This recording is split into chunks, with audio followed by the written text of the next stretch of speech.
bakal ada teroris. Camkan itu. Hai anak-anakku, jangan terpengaruh. Hai wali santri, jangan terpengaruh. Tidak ada teroris di tempat ini. Catat, sejarah akan mengatakan.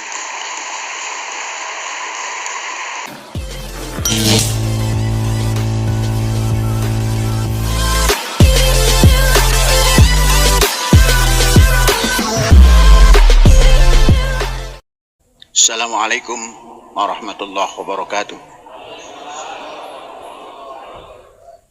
Alhamdulillah.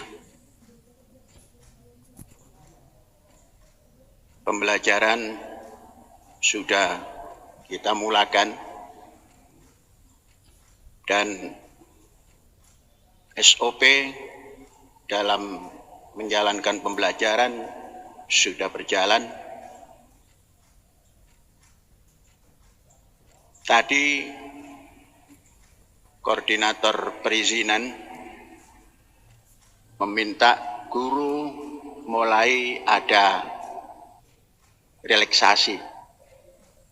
Saya bilang belum. Paling cepat 15 hari lagi sampai semua tidak ada sesuatu yang menghambat jalannya pendidikan, baru relaksasi pekanan boleh diberikan. Dan alhamdulillah pelajar saya amati pasti telah mampu menyesuaikan diri setelah 1 bulan menjalankan tugas belajar di masyarakat.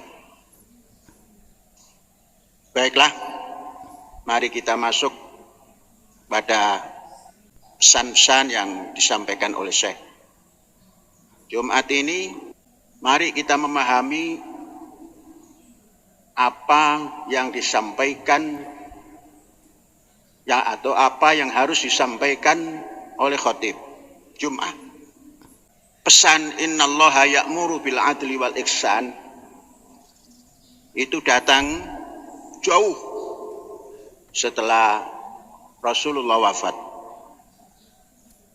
Pesan itu disampaikan oleh atau pada masa Umar bin Abdul Aziz yang menghayati lingkungannya, masyarakatnya berpecah belah. Menggunakan mimbar Jumat sebagai mimbar untuk menghujat kanan kiri yang tidak sepaham. Maka Umar bin Abdul Aziz sampaikan, innallaha ya'muru bil adli wal ihsan. Saudara-saudara dan anak-anakku dan para pelajar sekalian, pesan yang disampaikan oleh khotib sudah bagus. Ittaqullah haqqa tuqatih. Selama ini kita memesan yang objeknya adalah individu. Ittaqullah haqqa tuqatih. Terjemahkan sendiri apa ittaqullah. Ittaqu itu terjemahkan sendiri. Itu adalah kepada individu orang yang dihadapi oleh khotib yang kaitannya dengan peribadatan apa yang dilakukan oleh individu. Katakanlah sholat. Kalau itu dimasukkan pesan individu dalam ittaqullah haqqa tuqatih, mestinya sholat itu hasilnya adalah tanha anil fakhsya wal munkar. Tanha anil fakhsya wal munkar ini yang dihasilkan oleh produk sholat itu hanya bisa terjadi kalau pelaku sholat itu sudah tumak ninah, Wa idzat ma'nantum faqimus shalah. Kalau kamu sudah tentram jiwamu, maka tegakkan sholat. Mengapa? Karena sholat itu tanha anil fahsya wal munkar hasilnya. Pribadi. Maka ada yang unsur baru, unsur lain, yang kedua adalah efek pada pribadi dan masyarakat. Pesan takwanya. Wattaku fitnatan la tusibannal ladzina zalamu minkum khassa. Takwa juga. Jadi takwa kepada Allah, unsurnya pribadi, produknya. Kemudian takwa kepada fitnah. Jangan dianggap fitnah itu tidak perlu ditakwai. Wattaku fitnah, apapun terjemahannya, takwa itu. Hari ini orang yang ittaqullah. Tapi tatkala ittaqu fitnatan. Terjemahkan fitnah itu apa? Yang efeknya la tusibannal ladzina zalamu minkum khassa. Artinya fitnah itu bisa menjamah semua orang yang baik dan jelek jadi sasaran. Dilupakan. Seakan-akan itu bukan perintah takwa. Silakan terjemahkan itu. Takwa itu apa? Karena ittaqullah juga takwa. Wattaqu fitnatan. Ada lagi takwa lagi. Takwa pada api neraka. Wattaqun narol lati waquduhan nas wal hijarah. Efeknya adalah seluruh masyarakat. Api yang menjilat, menghancurkan, dan bara yang bisa menghancurkan ini waquduhan nas, manusia, wal hijarah, dan benda padat. Ini tiga takwa ini belum pernah disinggung dalam khutbah. Mestinya ittaqullah haqqa tuqatih wattaqu fitnatan la tusibannal ladzina zalamu minkum khassa wattaqun naral lati waquduhan nas wal hijarah. Orang hanya bertakwa kepada Tuhan yang Maha Esa, tapi menyebarkan fitnah. Wattaqu fitnatan, menyebarkan api permusuhan. Mengapa itu api permusuhan? Kayu bakarnya itu manusia yang melahap-lahap. Ihya Ulumuddin menerjemahkan sebuah hadis, barang siapa malaikat tidak masuk rumah kalau ada anjing. Al-Ghazali menerjemahkan al-kalbu, anjing, sifat. Rumah adalah rongga yang roh ada di dalamnya. Fisik yang roh ada di dalamnya. Al-bait. Kita ini bait. Rumah. Di mana ada roh, di mana ada akal, di mana ada nur ilmu. Malaikat yang nur tidak akan masuk pada rongga. Kalau di dalam rongga ini ada sifat kalb, sifat anjing.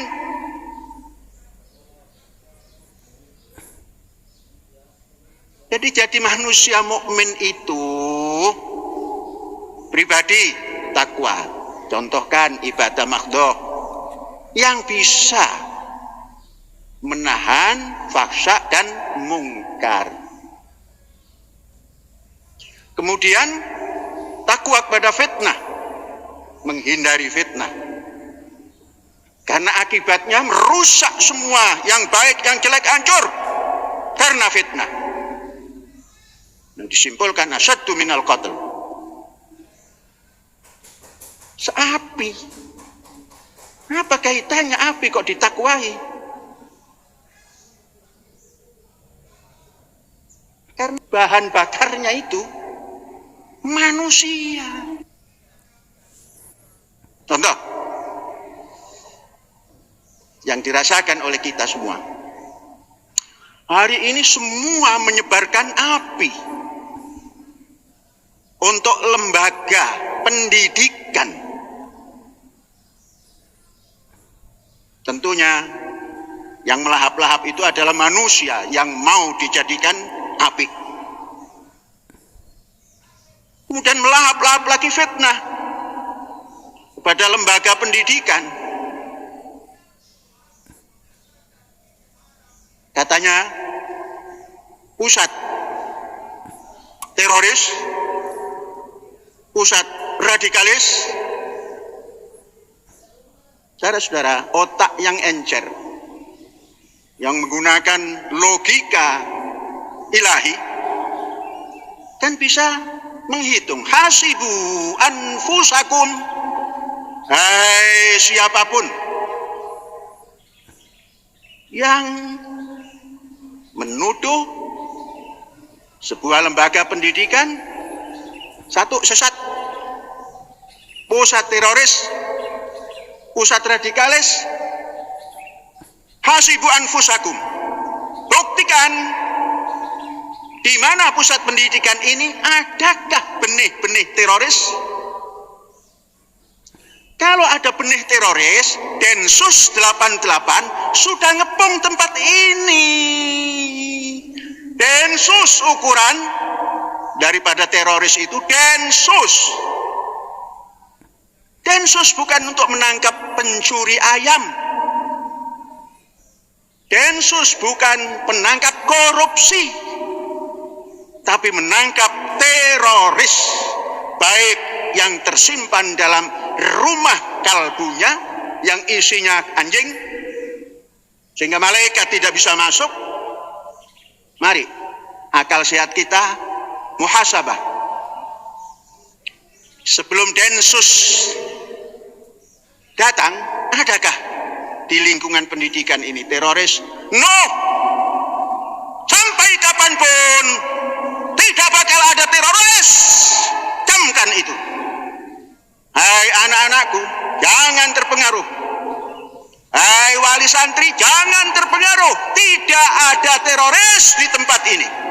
Catat, sejarah akan mengatakan. Inilah gambar. Surah tatakallam. Gambar ini bicara. The picture is talking. Gambar ini bicara. Tidak ada tempat teroris. Sekarang mari kita muhasabah. Tengok ke kanan. Jangan tengok kiri lah. Kanan. Orang yang memfatwakan macam-macam, adakah teroris di sana? Densus 88 masuk dan mencokok. Teroris ada di lembaga yang selalu mengatakan ini haram, ini halal, dan lain-lain. Catat, sejarah tidak akan diam. Mana yang teroris? Lembaga yang disuruh untuk menjaga ketentraman, menuduh teroris, menuduh sesat, di dalamnya menyimpan teroris. Densus 88 itu buktinya mencokok. Kita belum tahu apa hasilnya. Entah diadili apa tidak. Itu yang di pusat. Berjalan nyebrang laut sedikit, yang di daerah dicokok lagi. Ada teroris di situ. Mengapa? Mereka mengatakan sesat karena tempat lembaga pendidikan tertentu ini dianggap sarang teroris. Buktikan, buktikan.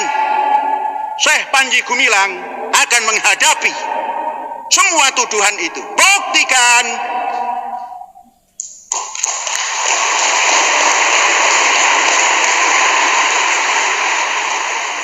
Yang membuktikan itu Densus 88.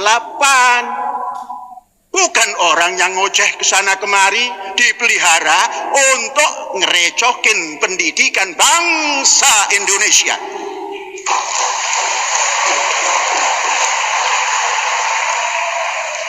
Fatu syuhadakum, kumpulkan manusia-manusia yang akan jadi saksi. Nonsen. Pelajar sekalian, Syekh di depan, jangan takut. Karena Syekh ikut perintah ittaqullah. Syekh ikut perintah wattaqu fitnatan la tusibanna alladzina dzalamu minkum khassah. Wattaqun nar allati waquduhan nas wal hijarah. Semua kita jalankan supaya tidak terjadi. Dan inilah mendidik. Hai orang-orang yang menganggap dirinya punya wewenang, gunakan wewenang itu untuk membangun. Saudara-saudara, memang lembaga kita ini mendapatkan apa itu singkatan BOS itu? Bantuan operasional sekolah. Memang besar. Apakah itu yang dijadikan dasar supaya bisa diambil nanti dapat BOS kemudian ditilep di kampus yang dituduh macam-macam ini? 1 sen pun biaya itu on track, tidak ada yang out of track.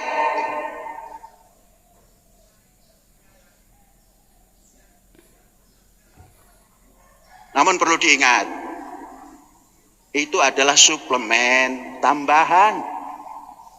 Az-Zaitun ini 1 bulannya kalaulah tidak lebih dari 10, nggak kurang dari 10. 1 bulan.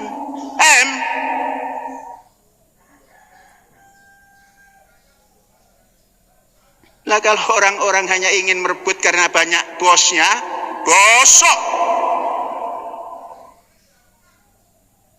Dikumpulkan hanya untuk mencari kebenaran yang tidak pernah benar. 1 sen pun di sini BOS itu dipertanggungjawabkan. Takwalah kepada 3 tadi. Tuhan untuk dirimu, fitnah untuk masyarakat, dan dirimu api neraka untuk masyarakat yang bisa membakar masyarakat. Jangan dibakar Indonesia. Karena Indonesia rumahku. Katakan seperti itu pada dirimu. Indonesia ini rumah kita. Jangan dibakar oleh fitnah. Jangan dibakar oleh kayu api yang dari manusia itu. Indonesia rumahku, Asia halaman rumahku, Afrika, Eropa, Amerika, dan lain-lain benua tempat rekreasiku. Itulah yang harus diamankan dunia. Ini gara-gara mau ngambil Az-Zaitun, kemudian membuat fatwa macam-macam, membuat keputusan macam-macam, tidak laku. Semua yang kalian tetapkan itu bohong belaka.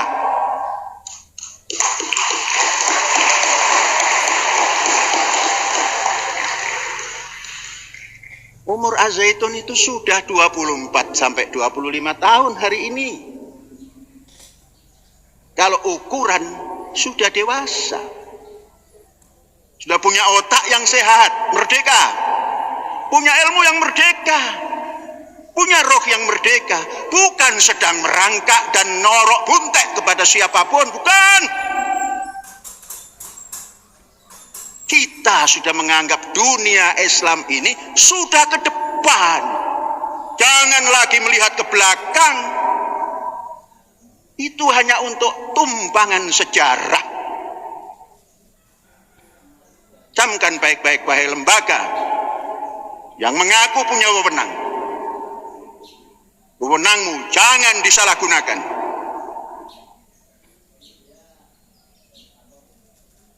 Pelajar, pahami itu. Kemudian pada sholat gaib. Sholat gaib ini penting para pelajar.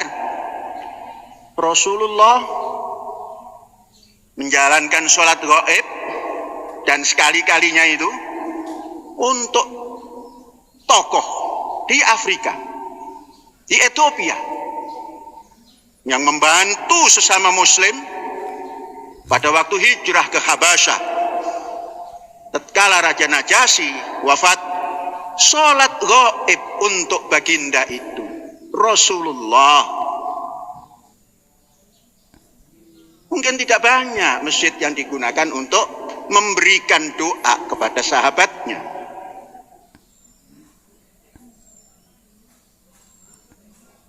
Mungkin di Istiqlal. Kalau belum ada, titipkan nanti, minta sholat gaib siapa saja ke Istiqlal. Karena imamnya orang yang baik. Imam Masjid Istiqlal orang baik. Saya paham. Sejak perjalanan Az-Zaitun saya paham kepada beliau. Mudah-mudahan beliau menjadi orang terdepan, entah nomor 1 atau nomor 2. Kita doakan. Hada wallahu yar'ana wa yaghfaduna walhamdulillahirabbil alamin. Merdeka.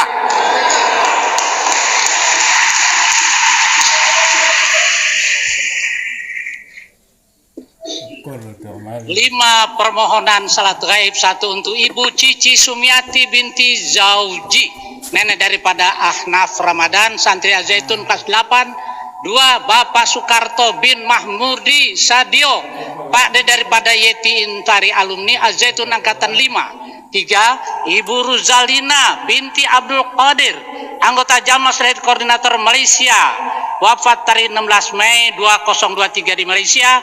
4 Bapak Abdul Rahim bin Ismail, anggota Jamaah Selain Koordinator Malaysia, wafat hari 27 April 2023 di Malaysia. Dan terakhir Bapak Tabib bin Yasayim, anggota Jamaah Koordinator Jakarta Barat. Walhamdulillah Rabbil Alamin.